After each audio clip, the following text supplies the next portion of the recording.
लेकिन कुछ लोग हैं जो अपनी बीवी का अत्ता मारत हैं कि एक आदमी रहा है, मौलाना अब्दुल मुस्तफ़ा आज़मी अलैहिर्रहमा अपनी किताब हक्कानी में लिखते हैं कि एक आदमी रहा, अपनी बीवी का बहुत मार है, इतना मारे सुबह शाम की मोहल्ला वाले का बीवी मार काहे लगे, नाम पड़ गया के बीवी मार।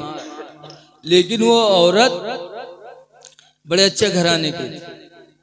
जब उसके माँ बाप ने उसको रुखसत किया था तो कहा था, बेटी शौहर के घर जा रही हो, अल्लाह आराम का दिन देगा तो अल्लाह का शुक्र अदा करना, और अगर मुसीबत के दिन आएंगे तो खुदा का, तो अल्लाह के फैसले पे राजी रहना बेटी, सब्र करना।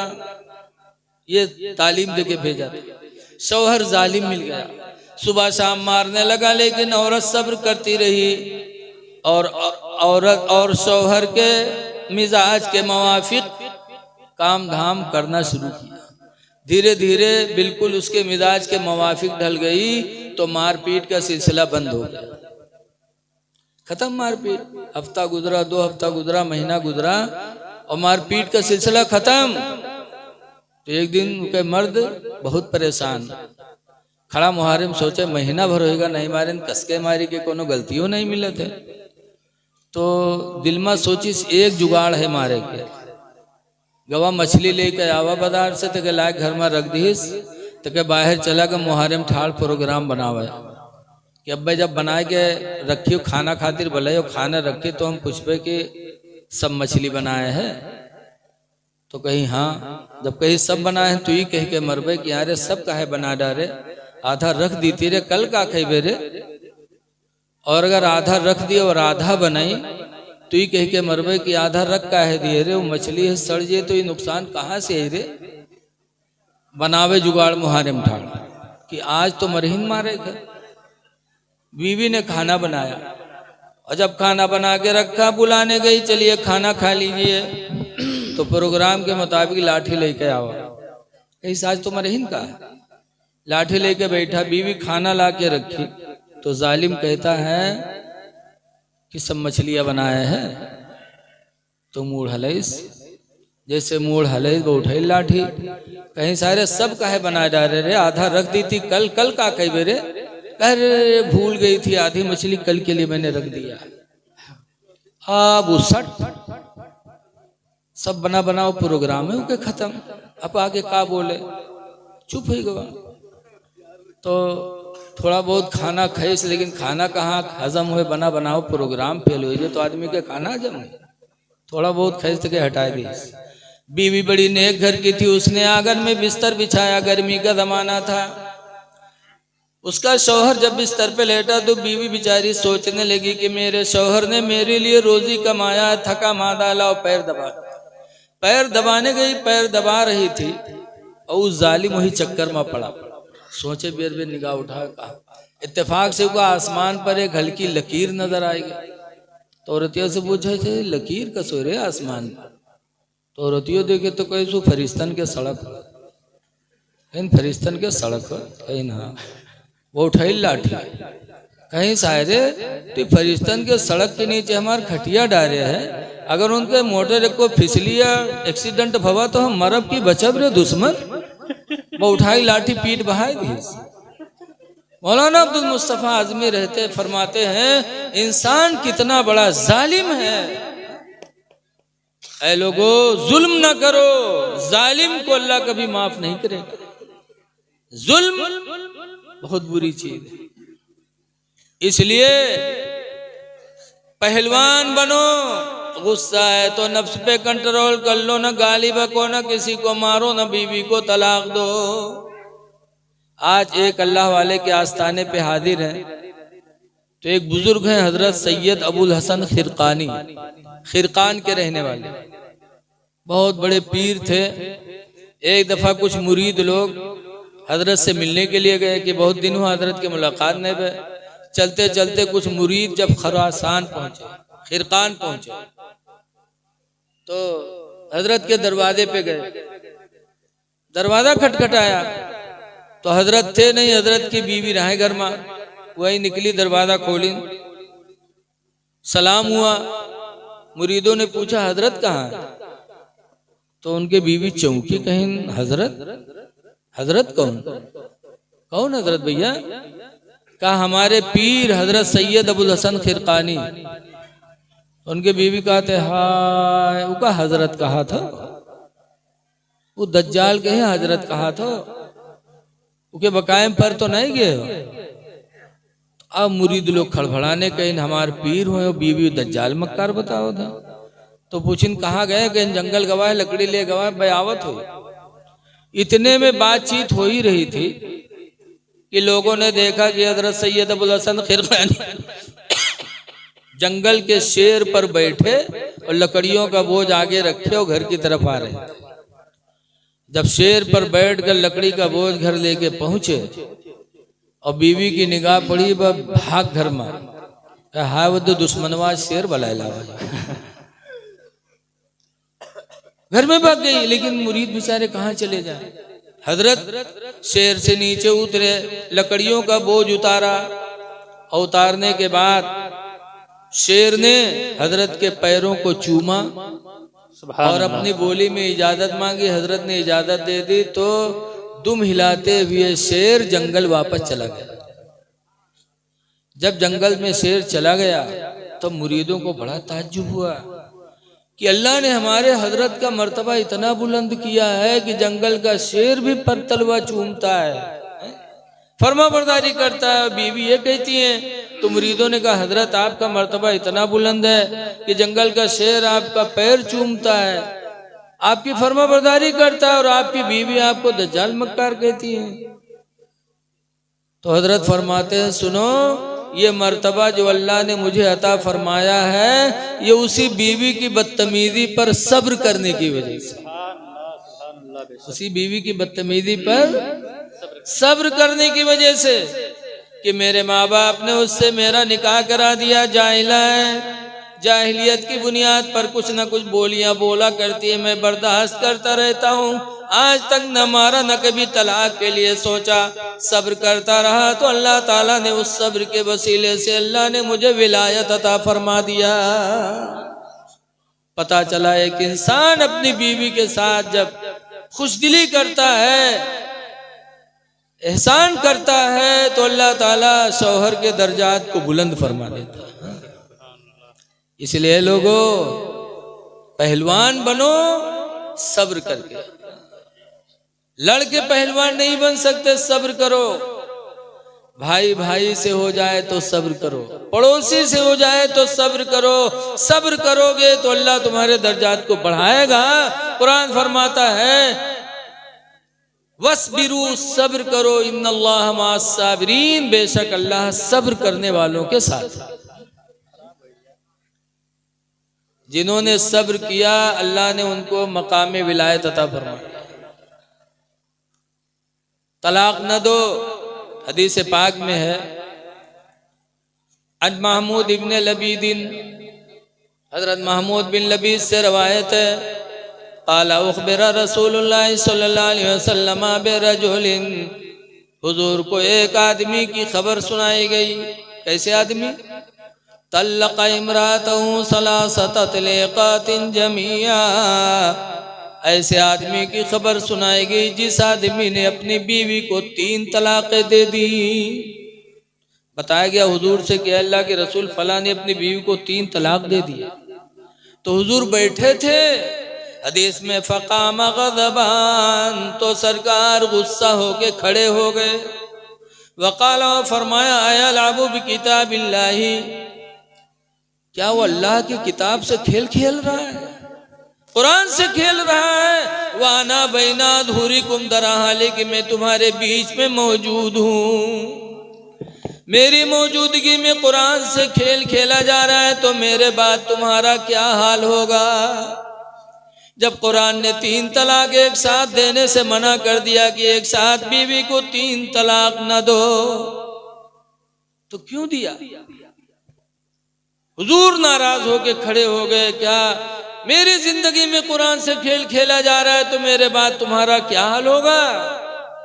लिहाजा है लोगों, तलाक न दिया, सब्र कर लो, घर छोड़ दो। जब घर में तू मैं होने लगे तो घर छोड़ दो, घर से बाहर निकल जाओगे तुम्हारा गुस्सा ठंडा हो जाएगा। अल्लाह फरमाता अल काज़िमीन अल गैज़ा, गुस्से को पी जाने वाले, वल आफीना अनिन नास, और लोगों को माफ कर देने वाले, वल्लाहु युहिब्बुल मुहसिनीन, अल्लाह एहसान करने वालों को अपना महबूब बना लेता है। तलाक न दो, सब्र करो। मैंने कहा अल्लाह की इताअत करो। इताअत में सबसे अहम चीज क्या है? नमाज। बोलो, अल्लाह ने सबसे ज्यादा ताकीद अगर की है तो नमाज की ताकीद की। नबी ने भी फरमाया, जगह जगह अल्लाह फरमाता कीमुस सलात, नमाज कायम करो। एक जगह फरमाता इन्ना सलाता तन्हा अनिल फहशाई वल मुनकर, बेशक नमाज बेहयाई बुराइयों से रोक देती है। एक जगह फरमाया गया 30वें पारे की आयत है, मा सलककुम फी सकर, ए जहन्नमियों बोलो किस वजह से तुम जहन्नम में आए। कालू लम नको मिनल मुसल्लीन, जहन्नमी बोलेंगे हम नमाज नहीं पढ़ते थे जिसके वजह से अल्लाह ने जहन्नम में डाल दिया। एक जगह हुजूर फरमाते हैं बैनल कुफ्री वस्सला, बैनल इस्लाम वल कुफ्री तर्कुस सलात, ईमान और कुफ्र के बीच में फर्क करने वाली नमाज है। नमाज है फर्क करने वाली कुफ्र और ईमान में, कि अगर नमाज पढ़ा तो ईमान मुकम्मल, और नमाज छोड़ी तो उसने कुफ्र किया। बेशक ऐ लोगों, नमाजों को पढ़ो। याद रखो, बगैर नमाज पढ़े नबी के सहाबा पे आप कभी ना नबी के रास्ते पे है ना सहाबा के रास्ते पे। इसलिए उर्स कर लेने से थोड़ी आप अल्लाह और उसके रसूल के सहाबा के रास्ते पे हो जाएंगे। उर्स भी करो और अल्लाह वालों के नक्शे कदम पे चलो भी। बेशक नमाज बहुत जरूरी है। अच्छा बताओ, वलियों के सरदार कौन है? बोलो यार। गौसे आज़म। गौसे पाक के सरदार कौन है? अली शेर खुदा, हजरत अली रदी अल्लाह ताला अन्हु की औलाद में से है ना गौसे पाक। सब वलियों के सरदार हैं अली। और हजरत अली मक्का के करीब एक मैदान था, साहबा बैठे थे तो हुजूर गए, उनके रान पे सर रख करके सो गए। और हजरत अली ने असर पढ़ी नहीं थी, सूरज डूबने लगा। अब हजरत अली कसमकस में कि हुजूर सो रहे मेरे रान पे, अगर जगाता हूं तो हुजूर को तकलीफ होती है, और नहीं जगाता हो तो नमाज जा रही है। बोलो। लेकिन हजरत अली शेर खुदा ने क्या किया?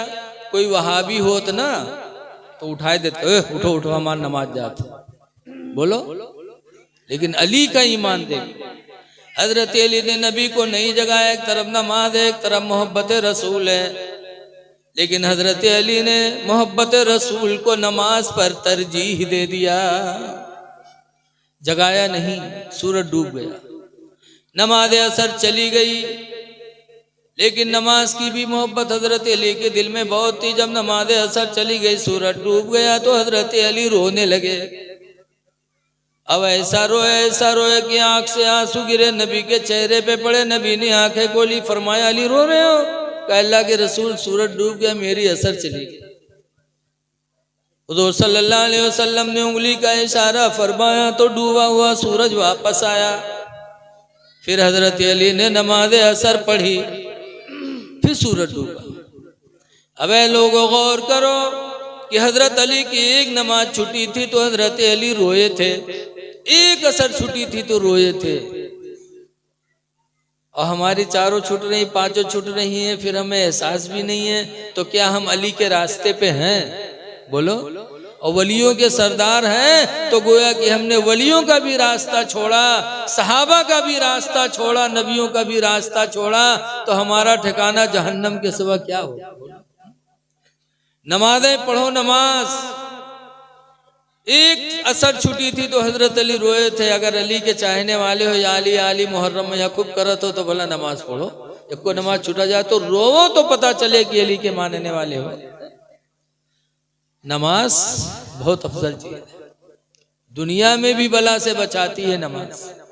हमारे तो आंखें देखी बात है, हमारे गांव खन्ना बुरुआ जंगल के दारे है। अक्सर लोग लकड़ी काट रहे थे चौराहे चौराहे, पकड़े जाते, मारे जाते, छोड़े जाते, फिर काटते। एक दफा 3 आदमी पकड़े गए तो लेके गए पुलिस, रुपये डीहा थाना बंद की। उसके बाद दरोगा जी चाय पानी कह के थे कि उठाइन बेल्ट, और जब मारे चले तीनों कहीं हैं तो मैं एक बहुत चालू रहा है, झट से रुमाल बिछा के नियत बांध दी और दू ठोर बैठे रहे। बहुत दोनों का गए दरोगा जी तूरी नूरिन खूब तूर तार के जब उके लंग बढ़े वो फिर झप से नियत बांध दी। तो दरोगा जी बाहर से लौट गया है, फिर उन्होंने दोनों जुट गए, इनका दोनों मारे मुरे मार वार के जब उधर रुख करे तो उके नियते नहीं टूटे, सलाम फेरे कि फिर बांधे ठाड़। घंटाहन गुजर गया थाना में यहाँ मारपीट हो तो, लेकिन उनकी नमाज नहीं खत्म है। 1 घंटा गुजर गया, तब तक गांव से रुपया बटुरा, रुपया बटुर के थाना में पहुंचा। दरोगा जी रुपया पाएंगे तो छोड़ दी तीनों। जब तीनों छोड़ी तीनों गांव में यहाँ आए तो दोनों ठहरों का बहुत गरिया हुआ, कहा सार कब के नमाजी हो रहा है, ये सारे तो नमाजें नहीं खत्म भाई, अल्लाह जाने कौन नियत बांध रहा है, घंटाहन नमाजें पढ़ा के थोड़ी देर इका मरती तब तक तो हम लोग सहुताए ली, लेकिन इनके तो नमाजें नहीं खत्म। तो उसने नमाज पढ़ी थी अल्लाह की रजा के लिए नहीं, सिर्फ दरोगा जी के मार से बचने के लिए, तो उसके मकसद में कामयाबी मिल गई। और अगर अल्लाह और उसके रसूल को राजी करने के लिए पढ़ा होता तो दरोगा जी के मार से तो बचा ही था, आखिरत में जहन्नम से भी बच जाता। बेशक सुभान अल्लाह। ऐ मेरे दीनी भाइयों, नमाज पढ़ो, बगैर नमाज पढ़े कोई वली को मानने वाला हकीकत में नहीं, झूठा है। कोई कहे कि हम आला हजरत के मसलक के मानने वाले हैं, मसलक के आला हजरत पे चलने वाले हैं और आशिक रसूल हैं, और नमाज छोड़े तो समझ जाओ आशिक रसूल नहीं। इसलिए लोगों, गुजारिश है नमाजों की पाबंदी करो और आपस में मेल मोहब्बत से रहो। दुआ है कि अल्लाह तबारक व तआला साहिब आस्ताने के फैज़ व बरक़ात से हम सबको माला माल फरमाए और जो कुछ कहा गया अल्लाह उसे कबूल फरमाए। एक बात रह गई कि हुजूर ने उंगली का इशारा फरमाया तो डूबा हुआ सूरज पलट आया है? एक बात सुनो यहाँ पर कि जब हुजूर सो रहे थे और लिखा है कि नबी सोते हैं तो आंखें सोती हैं, दिल नहीं सोता, और जब हुजूर सो नहीं रहे थे तो सूरज डूब गया और अली रोने लगे, तब हुजूर ने आंखें खोली। तो कोई वहां भी कह सकता है कि अगर हुजूर को इल्मे गैब था या हुजूर का दिल नहीं सोता था तो सूरज डूब रहा था, हुजूर को आंखें खोल देना चाहिए, अली पढ़ लेते। लेकिन मेरे नबी का आंखों का न खोलना और सूरज का डूब जाना ये भी मेरे नबी के इल्मे गैब की दलील है। मेरे नबी जानते थे कि इसी बहाने असर की नमाज छूटेगी अली की, तो इसी बहाने सूरज को निकाला जाएगा ताकि दुनिया वाले नबी का मोजिजा भी देख लें। और अगर जग जाते अली नमाज पढ़ लेते तो डूबे हुए सूरज को वापस करने की जरूरत ही नहीं पड़ती, तो ये मोजिजा कैसे ज़ुहूर में आता। आला हज़रत फरमाते हैं कि सूरज उल्टे पाँव पलटे चांद इशारे से हो चाक, सूरज उल्टे पाँव पलटे चांद इशारे से हो चाक, अवंध नजदी देख ले ताकत रसूलुल्लाह की। अस्सलामु अलैकुम वरहमतुल्लाहि वबरकातुहू।